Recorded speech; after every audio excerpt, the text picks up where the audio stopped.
सुनिए, ध्यान दीजिए, मैं आपसे पूछना चाहता हूं आप क्या करेंगे जब कोई व्यक्ति आपके परिवार को आपके सामने खड़ा करके कहे या तो यीशु का इनकार कर या तो मैं इनको मार दूंगा।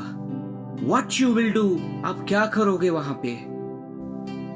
यही सवाल एक व्यक्ति से पूछा गया था कुछ समय पहले और इस वीडियो में बने रहिए जानने के लिए कि उसने क्या कहा।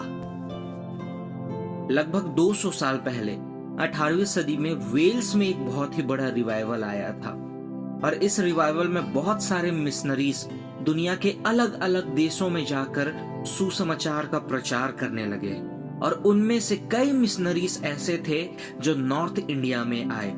उस समय वहां कुछ ट्राइब रहती थी जिन्हें बहुत ही खतरनाक माना जाता था और उनमें से कुछ लोग ऐसे थे जो हेड हंटर्स के नाम से जाने जाते थे। उनका मतलब था वो अपनी बहादुरी दिखाने के लिए अपने दुश्मनों का सिर काट के अपने घरों में टांग देते थे, अपने घरों की दीवारों पे टांग देते थे। ऐसे ही एक ट्राइब के बीच में ये मिशनरीज पहुंचे। शुरू में लोगों ने उनका स्वागत नहीं किया, लेकिन मिशनरीज जानते थे कि प्रभु ने उन्हें वहीं भेजा है, इसलिए वे लगातार यीशु मसीह का सुसमाचार सुनाते रहे। कुछ समय के बाद एक परिवार ने यीशु को अपना स्वीकार किया और कुछ समय के बाद एक परिवार ने यीशु मसीह को अपना उद्धारकर्ता मान लिया, अपना सेवियर मान लिया। उस फैमिली में पति, पत्नी और उनके 2 बेटे थे। उनका फेथ इतना मजबूत हो गया था कि वे अपने गांव और अपने ट्राइब के दूसरे लोगों को भी यीशु के बारे में बताने लगे।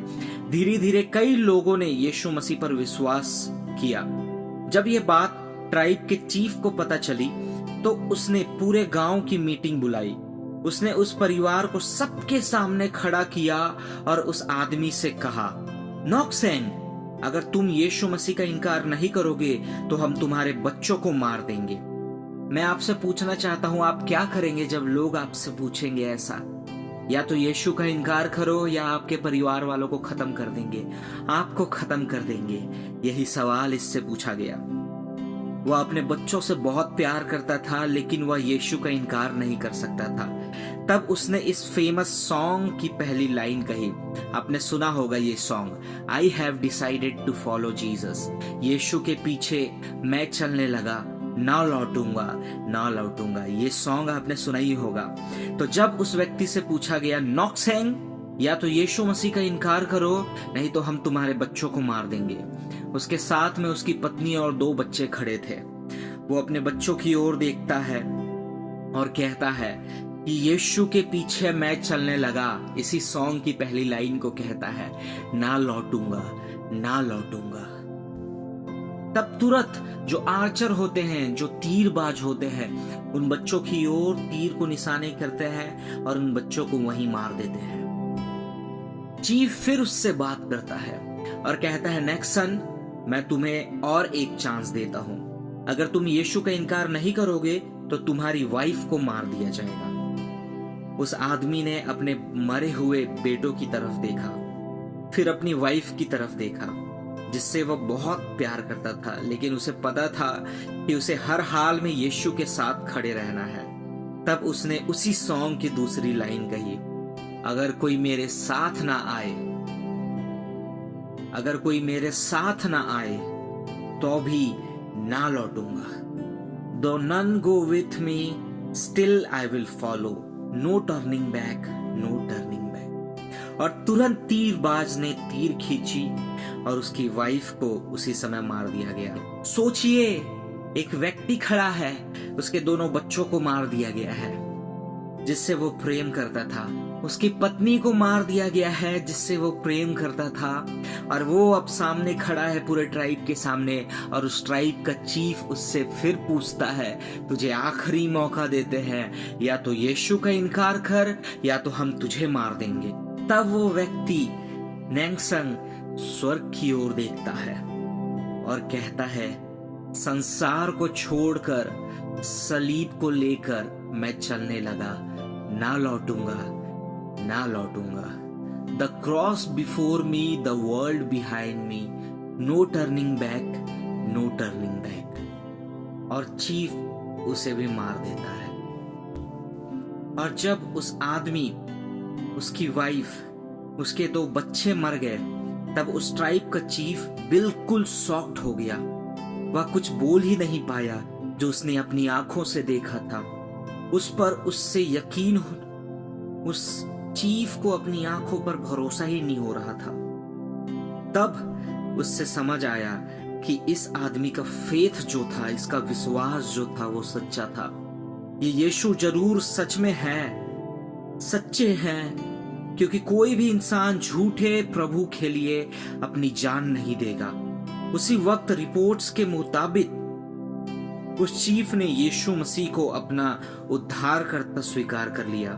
अगले कुछ हफ्तों और महीनों में उस ट्राइब के बहुत लोगों ने भी यीशु को अपना उद्धारकर्ता मान लिया, सिर्फ इसलिए क्योंकि एक आदमी और उसकी फैमिली ने हिम्मत से खड़े होकर कहा, मैंने यीशु को फॉलो करने का फैसला किया है, चाहे कोई मेरे साथ आए चाहे ना आए, मैं फिर भी यीशु का पीछे करूंगा, फिर भी यीशु के पीछे चलूंगा।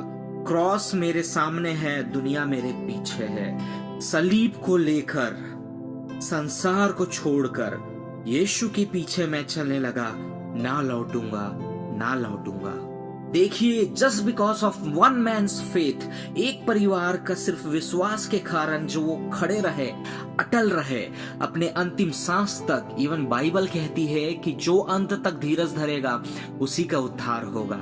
मैं आपसे पूछना चाहता हूँ, जब आपसे कोई ये पूछे कि हम तुम्हें मार देंगे, तुम्हारे परिवार को मार देंगे, तुम्हारा सब कुछ खत्म कर देंगे अगर यीशु का इनकार नहीं किए, तो तब आप क्या करेंगे?